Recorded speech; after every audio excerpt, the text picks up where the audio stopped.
I was on X earlier today. Congratulations, Elon Musk. I'm now habitually referring to it as X instead of Twitter. I should be calling it Twitter. I was on Twitter today, and I saw this bitch, this vile, disgusting, despicable, excuse of a human being who had some to say about Peter Griffin. And she was talking about how Peter Griffin is such an awful father and such a vile person and so terrible to his family and to his community and the people around him. And when somebody pushed back in the comments, as they should, this person decided to reply with a video of, and this is what really pissed me off, of Peter imagining killing Lois, not actually doing it, because mind you, Peter has never killed Lois. He's never actually done. The closest he came is when he put her in the trunk of a car and tried to drown it, but that was because he was bonding with Stewie. That wasn't a malicious thing. He's never actually killed Lois. He was thinking about killing Lois because of the fact that Lois turned down $10 million that were offered to her from Carter Peterschmidt, her father.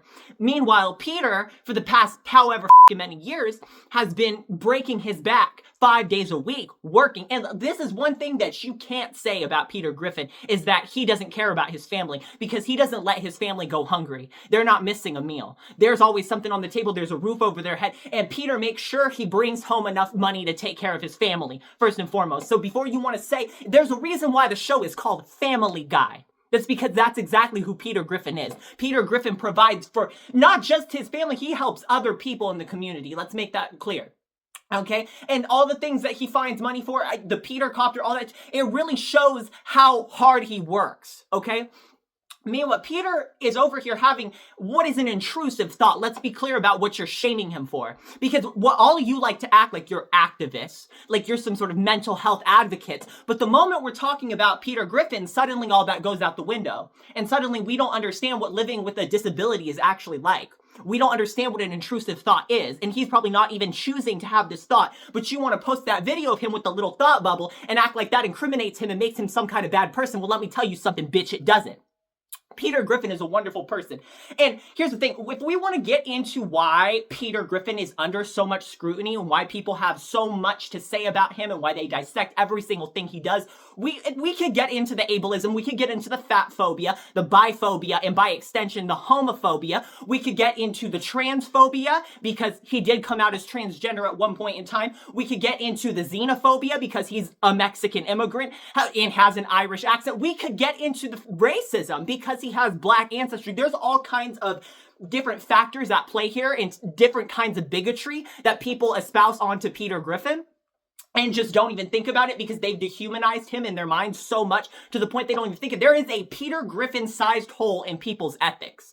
And so when we're discussing him, I really want you to keep that in mind. You need to put back all of these poisonous things that have been put in your mind about Peter Griffin and really evaluate the person in front of you. And I'll promise you, you will find somebody who is ethically more sound than most of you bitches who are out there talking about him. So once again, Peter Griffin, thinking about killing his wife, not actually killing his wife. Mind you, Peter Griffin has only ever killed 2 family members. First of all, Peter Griffin Jr., their firstborn son, which, an accident, he was shaking him to get him to stop crying. He was a young, inexperienced father, didn't know what he was doing, and a tragedy occurred. He is the one who has to live with that for the rest of his life. I don't know why y'all think that you need to come in here and butt your nose into his business and tell him what kind of father he is for something that he has to suffer from, as well as the time that he shot Meg in the head. That was a gag. Okay, here's the thing. Y'all love to bring up how he treats Meg. He does that for the comedic effect, okay?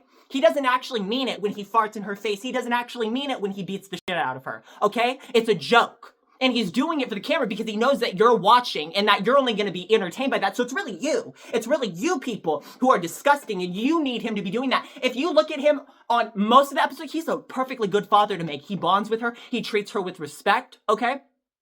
Peter loves Meg. Okay, let's not get that twisted. Peter loves all of his children, and he has shown that on multiple occasions. Yeah, no, Peter has only killed 2 of his children, and one of them wasn't a permanent death, and the other one was basically just an abortion because it was still a baby. Another thing y'all like to pretend, you like to pretend you're pro-life, but then when it comes to Peter Griffin, once again, that goes out the door. And when y'all aren't talking about his personal life or his intrusive thoughts or just being outright bigoted towards Peter Griffin, what you people like to do is bring up things from so long ago, things from the 2000s, things that aren't even relevant today, like when he burned down a children's hospital. Okay, that was, first of all, an accident.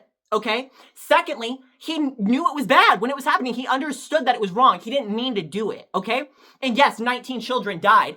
It could have been 20. And suddenly, y'all who never talk about children's hospitals ever, some of y'all who probably don't even donate money to children's hospitals, you want to talk about Peter Griffin accidentally burning one down. The whole time he's in the background, oh my gosh, I can't believe this happened. This is so sad. But he can't do anything about it because it's already happened, okay? He put the explosives in the wrong place. He meant to put them on top so it would blow up the Anheuser-Busch billboard. He didn't mean for all these kids to die.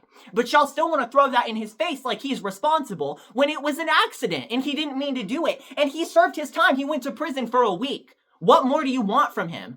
I mean, I think he apologized. If he didn't on camera, he probably did off camera. So y'all just jump to conclusions about him too. That's another thing. You act like he's never held himself accountable or apologized for anything. Just because you haven't seen it doesn't mean that it hasn't happened. Oh, don't get it mistaken. And then once you debunk that, his haters like to bring up the fact that he blew up another hospital, this time on purpose. Okay, well, he thought he was doing the right thing. Y'all love to peel away the context. Y'all like to act like you don't know why he was doing this in the first place. There were vaccines in that hospital that he thought were dangerous, that he thought were hurting people, and he wanted to help people and save people. Okay, so he blew up this hospital. Yes, he killed all the people inside of it, but it was a sacrifice that he thought he was making to save more people. And yes, he was wrong, but he learned his lesson at the end, and he found out that the vaccines actually are okay. So I don't understand why you're even still bringing this up when he learned, he apologized, he hasn't done it since. Show me one clip of Peter Griffin blowing up or burning down a hospital since that happened. You can't, because it hasn't happened because he learned his lesson, and he held himself accountable, okay? And that's just the thing. Y'all just can't see him grow. Y'all don't give him a chance to change. And then you want to hold him accountable for all these things that happened so long ago. Well, that was only like 10 years ago. But still, 10 years ago, a lot can change in 10 years. But you still want to act like he's some terrible monster for things that were either misunderstandings or were accidents. He didn't mean to kill all those children. He thought he was doing a good, noble thing when he bombed that hospital. In fact, it would have been worse if he didn't bomb the hospital, because then that would have implied that he knew that more people were going to die, because this is what he thinks, regardless of what the actual physical outcome was. If he didn't blow up that hospital, that means he was choosing convenience and not looking like the bad guy over all these lives he could potentially be saving by getting rid of these vaccines that were so dangerous in his mind, right? So you have to put yourself in his shoes for a second. What would you do if you were a good person? You would kill all those people in the hospital. You wouldn't be, running around it and pretending to be a good person the whole time, knowing what you know, what you think you know, and just letting all of these people die, right? So he's actually a good person. I would argue that this is actually something you could use to argue that he's a good person who makes a lot of sacrifices, okay? And then people want to bring up the fact that he has harmed and killed children on purpose in interpersonal conflicts. Let's talk about the times that this has happened. When he smashed Connie D'Amico's face into a fire extinguisher multiple times, when he beat up Kyle, the kid who was bullying Chris. Let's think about the context. Once again, he is defending his children. Connie D'Amico has been terrorizing Meg for years, has done horrible, unspeakable things to her. That kid was bullying Chris. He deserved what happened to him from Peter, believe it or not, because some kids need to learn, okay? You don't just bully people and then expect nothing to happen to you. And here's the thing, y'all love to criticize Peter for not being an active father, or not being involved in his kid's life, or not standing up for his kids, or being rude to his kids. But then when he actually stands up for them and tries to get involved in their life, you have a problem with it. And you want to say, oh, he's violent and he's a criminal. It's the same thing for when he tried to drown Lois in that car because he was bonding with Stewie. He's trying to be an involved father. And then you shame him. It doesn't matter. He's damned if he does, damned if he doesn't. You're always going to find something to be mad at because you just don't like him. It's so exhausting as a Peter Griffin fan. The ways people will go out of their way, stretch so far to try to make it seem like what he's doing is terrible and horrible and morally incorrect when he's just doing his best. He's doing his best.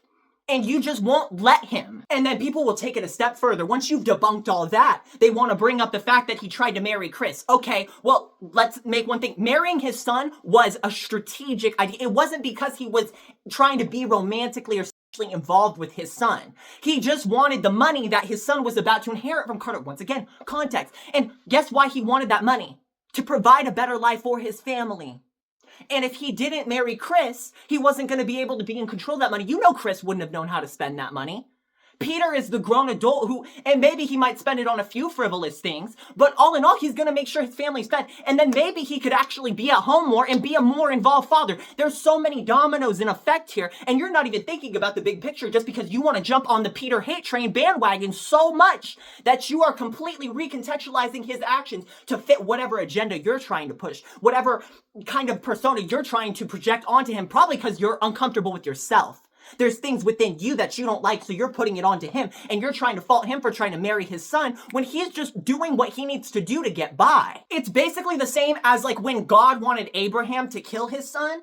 It's that. But instead of God, it was just his own motivation. He didn't even need God to tell him to marry his son and make that kind of sacrifice. He knew it. He was like, I have to do this for my family and for the greater good. And then it got stopped at the end, not by God, but by the police, because that's illegal. But he basically was doing the same thing as Abraham was doing in the Bible. So Abraham could get praised and he gets recognized for generation after generation after generation. He gets his own part of the Bible. There's entire adaptions made about him. He gets basically put into that same echelon with God as one of these immortal figures. But Peter Griffin does the same thing pretty much, and he gets shamed for it.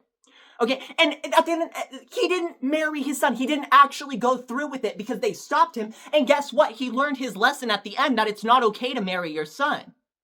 So what more do you want from, once again, Peter has learned his lesson. He's growing. And you still, all of you lunatics, you absolute hive minds who are just trying to cancel anybody who does any sort of thing you perceive as a transgressor. Peter Griffin is out here growing, learning, finding out new things every day. And he's broadcasting it for everybody. Everybody gets to see it. He's making these mistakes so you don't have to.